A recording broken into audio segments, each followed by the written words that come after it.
Smart Football con Juan Carlos Solano. Hola, ¿qué tal amigos de Smart Football? Espero que se encuentren muy bien, que le estén pasando muy bien. Nosotros, como siempre, agradeciendo a todo el equipo de producción de Smart Football, la coordinación y todo esto que hacemos para ustedes. Nuevamente nos encontramos con el profesor Brian Mora, hablando de el jugador como responsable de su desarrollo cognitivo. Y seguimos acá en Smart Football. Sí, seguimos emocionados hablando de fútbol. Profesor, el jugador como responsable de su desarrollo cognitivo en esta entrega de podcast de Smart Football, quiero que expliquemos también cómo se debe entrenar la parte o el desarrollo cognitivo. Quiero poner unos ejemplos para que la gente también pues nos comprenda. Viendo la preparación física, la parte física del Atlético de Madrid con el profesor Ortega, me llamó poderosamente la atención que existe un ejercicio donde pones de espaldas a un futbolista y frente a su espalda, a alguien que le va a lanzar la bola. Pero a la hora de girarse y tomar la pelota, el profesor Ortega les pedía que dijeran al menos 3 nombres con la letra A. Quizás para ponerlos a pensar y utilizar la cabeza. Sí, al final son metodologías que, bueno, lo hemos visto en las clases donde has estado también en formación de entrenador. Son metodologías que podemos utilizar para ir desarrollando un poquito las habilidades cognitivas. ¿Cuáles son esas habilidades? Bueno, procesamiento de información, atención, concentración. Pero al final me parecería a mí que bueno, lo comentamos anteriormente, el juego es un deporte de situación, no es de acción, y una forma de entrenarlo es diseñar diferentes situaciones y ahí colocar a los jugadores y a las jugadoras para que ellos, sin nosotros decirle la solución, ellos resuelvan una tarea. No hay mejor forma de solucionar, de tomar decisiones, si no es con la autonomía que le brinda el entrenador al jugador para hacerlo. Y me voy a usar una frase que decía un profesor mío, que decía: ¿cómo el jugador va a aprender a tomar decisiones si nunca decide nada? Y me parece fundamental que el jugador esté en un espacio donde aprenda a tomar decisiones y donde la posibilidad de tomar diferentes decisiones, inclusive las que el propio entrenador tiene, sean validadas y sean respetadas, porque si no el jugador, si no sale el entrenador, no va a saber qué hacer. Guardiola menciona, profesor, dentro de toda su historia como entrenador, que ellos son los responsables de darle los elementos y las soluciones a los jugadores, más son ellos quienes eligen cómo usarlas y en qué momentos del partido. Totalmente. El jugador tiene que tener la capacidad de tomar decisiones y a partir del entrenamiento explorar su capacidad para hacerlo. ¿Qué es otra forma? Que es importantísimo el proceso de toma de decisiones, es los procesos perceptivos. ¿Cómo lo podríamos resumir eso? El jugador para tomar decisiones tiene que aprender a ver el juego. El jugador por lo general no ve el juego y para entender el juego hay que verlo. O sea, así de simple lo podemos resumir. Y eso a veces no se promueve durante el entrenamiento. Guardiola, insistimos, bueno, hay mucha información de Guardiola, pero también hay mucha información de Jürgen Klopp, hay mucha información de Zinedine Zidane, hay mucha información de Cholo Simeone, pero bueno, la mayoría de libros creo que tienden mucho a resaltar lo que hace Guardiola. El Manchester City tiene entrenadas 11 diferentes salidas, desde Ederson para sus centrales y demás. Pero son los jugadores, volvemos al tema, profesor, quienes eligen cómo aplicarlas. Sí, y es que al final de cuentas, sucede un poco más en el alto rendimiento. Desde afuera no se escucha nada, o sea, uno se puede ahí desgalillar, pero el jugador no te va a escuchar. Y es muy importante que el jugador tenga un registro amplio de posibilidades para solucionar situaciones. Más sin embargo es cuando el jugador tiene la confianza del entrenador y de sus compañeros para hacerlo. Profesor, esta semana tuvimos la oportunidad de conversar con Celso Borges, futbolista de la selección de Costa Rica, 2 Copas del Mundo, fútbol sueco, fútbol español, fútbol turco, selecciones menores, bueno, tremendo currículum. Además de una persona que es muy capacitada en idiomas, habla alrededor de 5 idiomas, una persona que lee. De hecho, algo curioso, cuando empezamos la carrera de periodismo, Celso era compañero. Sí.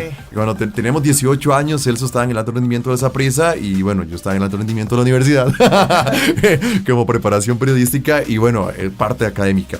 Quiero hacer énfasis en eso, profesor. La parte académica, la parte de lectura, la parte de idiomas, de poner a trabajar el cerebro más allá del fútbol. ¿Qué papel juega? A ver, eso es un tema muy estudiado y muy debatido y me parece chivísima que lo podamos conversar acá. Bueno, llevar una carrera deportiva y carrera académica también se conoce como carrera dual, o sea, llevar ambos es importante, más no determinante. O sea, es muy, muy importante porque evidentemente la capacidad de procesar información, de interpretar información, puede transferir positivamente al juego. Más, ha habido muchos casos en los que no sucede así. ¿Qué es lo que hablamos? De que, bueno, Howard Gardner habla sobre las inteligencias múltiples. Entonces, una de las inteligencias es la kinestésica, la capacidad de con mi cuerpo moverme adecuadamente en un espacio para obtener algún resultado o cumplir algún objetivo. Esta es la que predomina. Lo que pasa con jugadores como Celso es que tienen, aparte de esa, otras. Okay. Entonces, una se llama lingüística, que evidentemente la pone de manifiesto Celso. Pero si lo vemos, lo que más ocupamos en el deportista es justamente esta inteligencia kinestésica. Si tiene otras, pues evidentemente suma, por supuesto. Y también suma en el aspecto más allá del juego, en la parte de liderazgo, en la parte, digamos, que es otro tipo de inteligencia que se llama interpersonal. Entonces ves, como tiene inteligencia lingüística, inteligencia interpersonal, inteligencia kinestésica, es el líder que es. Pero no podemos, digamos, aislar la escolaridad con la inteligencia en juego, pero son muy relacionadas al final. Estamos en Smart Football, podcast que desarrollamos aquí en Colombia. Recuerde que nuestros diferentes espacios a través de la radio son a las 7 de la mañana, Colombia Deportiva. Luego tendremos a las 2 también otro espacio de Colombia Deportiva a las 4, que es nuestro momento de debatir en punto decisivo. Y por la noche, Colombia Deportiva, que es a las 7 de la noche. Además de todas las transmisiones del fútbol, deportes nacionales e internacionales, en todas las coberturas habituales de Colombia. En cuanto a esa inteligencia, profesor, que hablamos, quiero preguntarte que entonces, de alguna u otra manera, la academia no significa que un jugador, por haber sido pues académico o tener un título universitario, le lleve mucha ventaja a otro.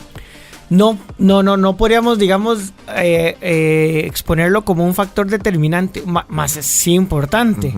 Porque al final el jugador es un todo. Y si nosotros lo evaluamos, el jugador al final, ¿cuánto pasa en una cancha de fútbol? Muy poca parte de su día.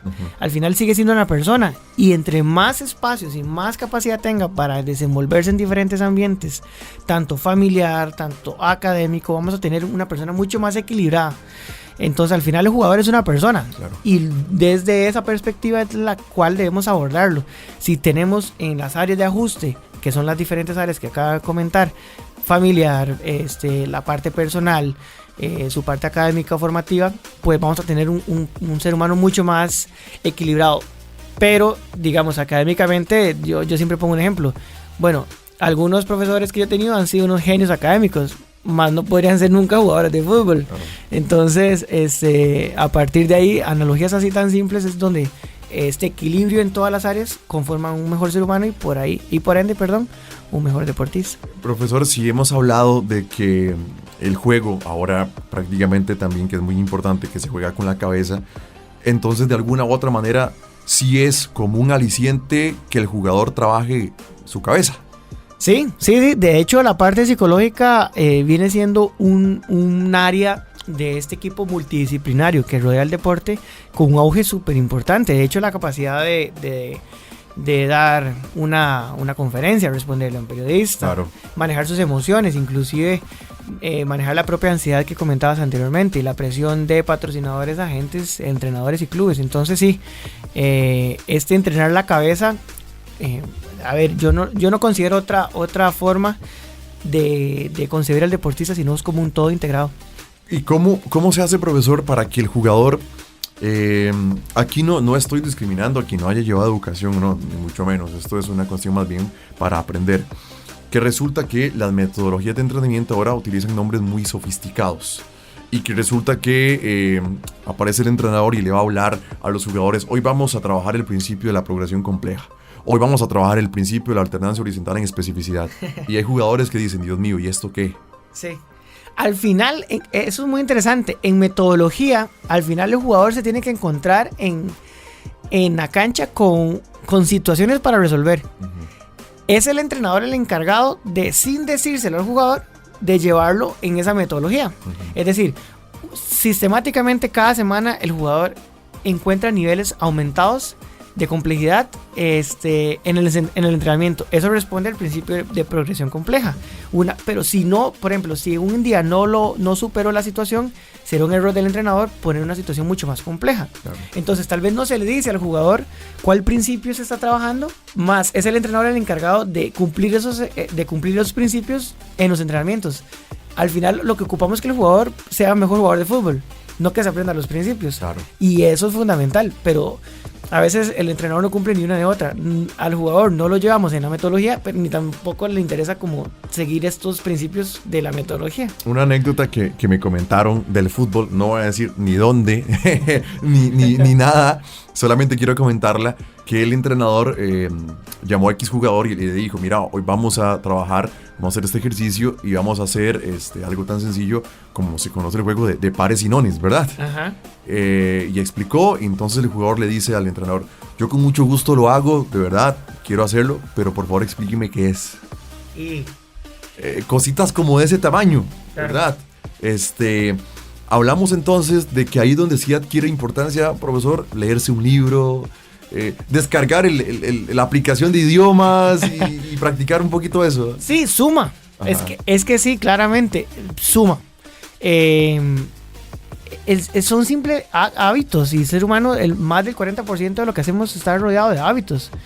Y si mis hábitos me conducen a estilos de vida, digamos, que vienen a formarme o a transformarme como ser humano, genial. Entonces sí es importante. Ha habido entrenadores que han utilizado diferentes medios para desarrollar al ser humano como un todo.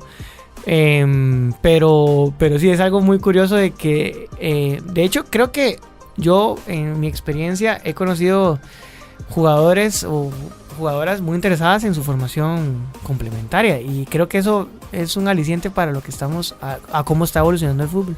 Hemos hablado, amigos, de Smart Football, del jugador como responsable de su desarrollo cognitivo, en esta entrega de podcast que lo escuchan a través de los diferentes medios digitales de Colombia. Profesor, ha sido un gusto. Esperemos que no sea, bueno, ya fue la primera, más no sea la última. No, muy agradecido por el espacio con vos, Juanca, también de compartir ahora en tu espacio. Ya estoy sí.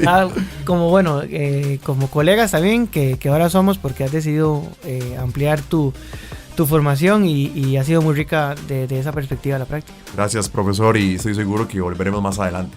Gracias a todos. Esto fue una entrega más de Smart Football.